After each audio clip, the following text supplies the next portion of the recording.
So, hello, welcome back to another episode of the Self-Development with Tactics podcast. And today we're going to go through another psychologytoday.com article, which is titled, Can a Person Be Scared to Death? And interesting, very, very interesting, just because I believe in the power of the mind and not in the woo-woo kind of bullshit self-development kind of thing, but more in terms of health. You know, when you're feeling depressed, when you're feeling alone, when you're feeling just whatever negative feeling, that it is also potentially gonna influence your body and gonna influence your physical appearance and your physical being, you know. Of course, it's gonna fuck you mentally because it is something mental. And I'd also say the other way around, you know. When I'm ill, for example, truly ill, you know, I do often also feel depressed because I can't do whatever I want to do. I'm just kind of, I just don't feel good. Also mentally, when I'm feeling bad physically or ill physically. So I do think there is a heavy heavy correlation between feeling good mentally and then also feeling good physically, and also the negative part of it. So feeling bad physically and feeling bad mentally. So yeah, by Troy Rodinan, PhD, maybe the author of Asylum or the owner of The Asylum, I don't. So is it possible to die of fright? A pop culture report. Posted May 5th, 2021. Can a person be scared to death? According to the American Heart Association, the answer is a very conditional yes. When a person is frightened badly enough, a blast of adrenaline shoots through their system and the heart pumps rapidly in an effort to get more blood to muscles. This can create physical shock that might, especially in people with pre-existing medical conditions, result in heart failure. But as cardiologist Vincent Bufalino explains, you can have a sudden cardiac-related event related to an adrenaline surge, but I think it would be a stretch to say you could get that from someone coming in a werewolf costume to your front door. How the fuck do you come up with this? To be honest. Anyway, in 1938, Orson Welles reportedly scared someone to death. His Mercury Theatre put on a performance of H.G. Wells' War of the Worlds on CBS Radio. Though prefaced with the announcement that this was a show and Wells' introduction clearly indicates that a story is about to be told, people tuning in late might have been fooled. They would have heard the sounds of an orchestra getting interrupted by increasingly horrific reports of invaders from space. Indeed, many listeners were swept up by the yarn. Some thought it was a real attack, while historians dismissed the idea that millions took to the streets in panic. Some people did exit their homes in flight, and according to one contemporary Washington Post report, a person dropped dead of a heart attack. Though, as Jefferson Poole and Michael J. Sokolow have noted, no one followed up to confirm the story or provide corroborative, I don't fucking know what this means, but details. In fiction, getting scared to death is more likely. In my study of asylums in popular culture, I encountered many instances of people experiencing great terror and then going insane, quote unquote, getting committed to mental institutions, and occasionally fear alone was enough to kill. My very favorite version of this is an episode of The Twilight Zone, the quote unquote grave, which aired in October 1961. A hired gun saunters, I think, into an old West bar, determined to catch an outlaw named Pinto Sykes. Zyke, played by Lee Marvin. Connie Miller is a gruff and tough bounty hunter in a dusty overcoat and hat. But Miller is dismayed when he learns that his quarry has already been killed by the townsfolk.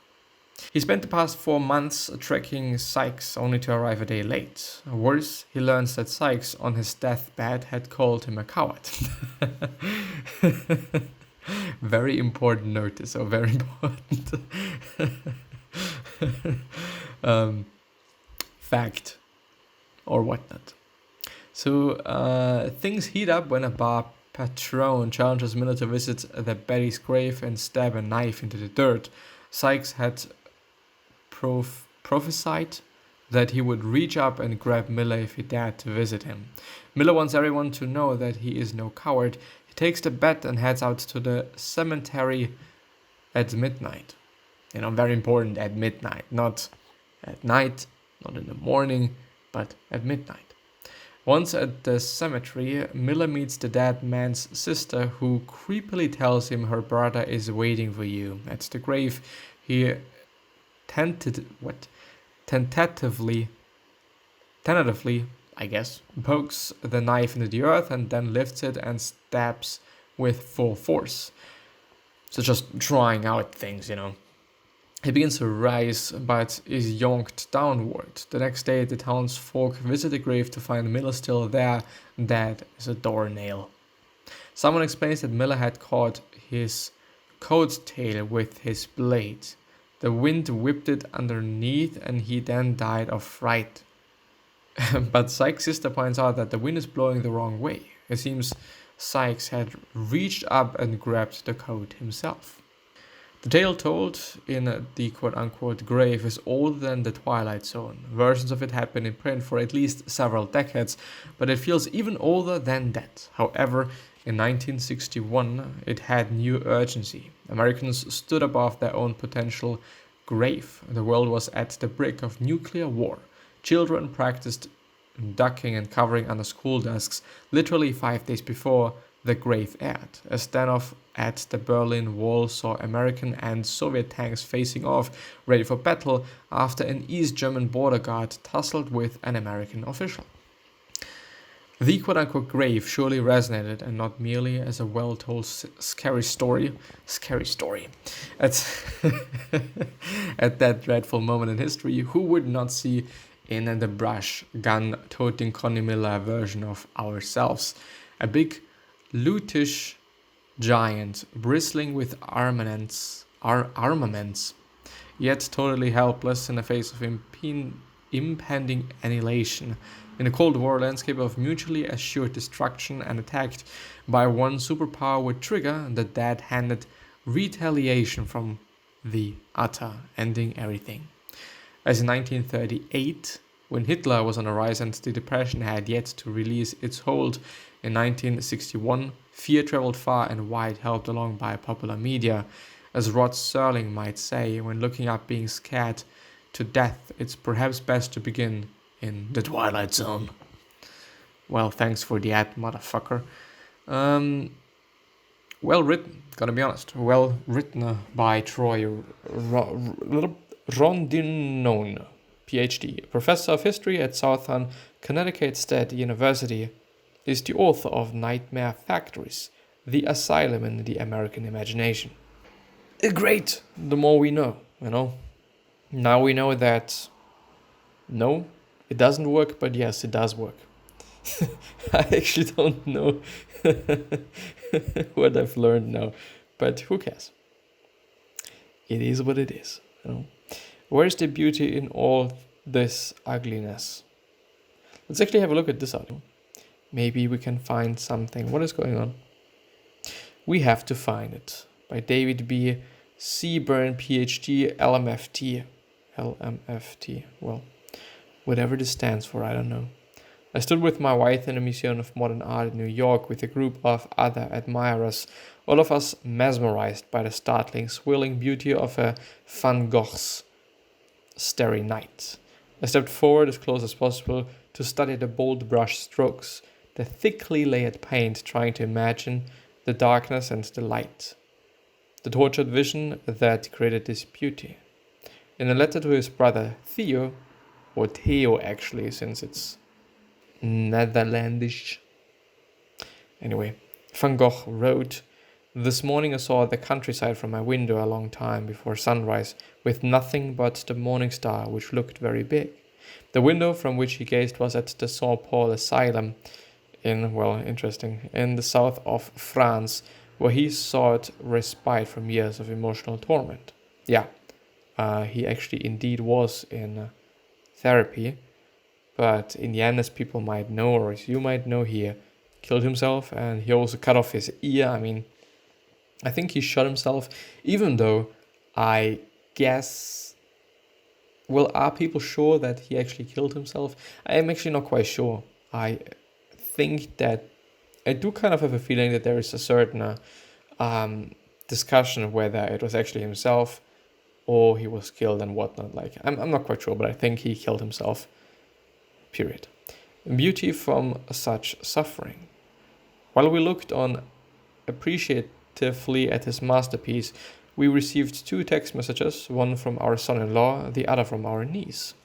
Both expressed concern about our welfare. Both sought assurances that we were okay. Only then did we learn that 3 blocks away, a 26-year-old man from Queens had driven his car onto a sidewalk near Times Square and plowed through crowds of unsuspecting tourists, mowing them down like a combine harvester might mow a field of wheat, killing 1, maiming almost 24 more, and traumatizing countless others. Later we walked from our motel 2 blocks away to Times Square, cordoned off by then as police investigated the attack. On the sidewalk were plastic markers, 1, 2, 3, 4, and so on.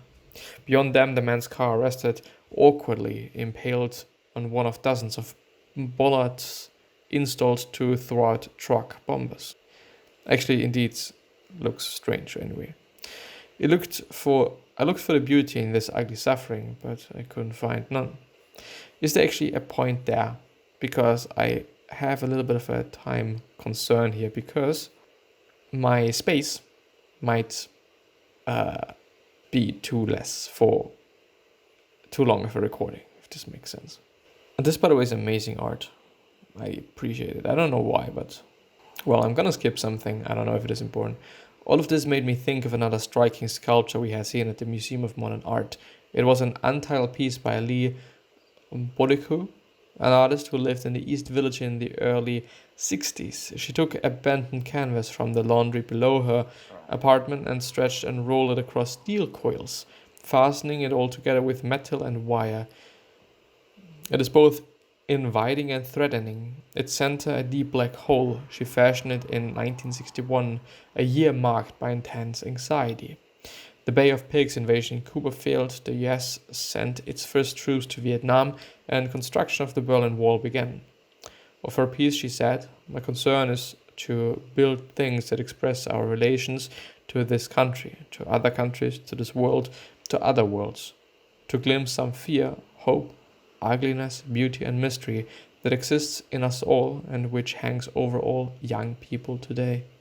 Bonikou, 31, when she created this sculpture, is 86 years old now. She could have written the same words today. We're living in a time that is just as anxiety-ridden as any other, perhaps more so. It is a time of fear and ugliness. Nooses on the floor of the African American Museum, swastikas on the walls of synagogues, Muslim women harassed and terrorized in subways and on trains, single-minded bombers willing to kill themselves and anyone else for ideologies of hatred and the coarse and tactless words spewed by leaders. No matter where, no matter what, no matter when, no matter the circumstance, it is our job to look through the ugliness, to rummage around inside it, to examine it until we are no longer afraid and can fashion from it something that is beautiful. Not something that is pretty, not something that is a coat of fresh paint slapped on the decay, but something beautiful, which is to say something excellent, something extraordinary, something noble, enduring, something that reaches into the depth of our shared humanity and draws out the light, the shining essence that can't be extinguished. By David B. Seaburn.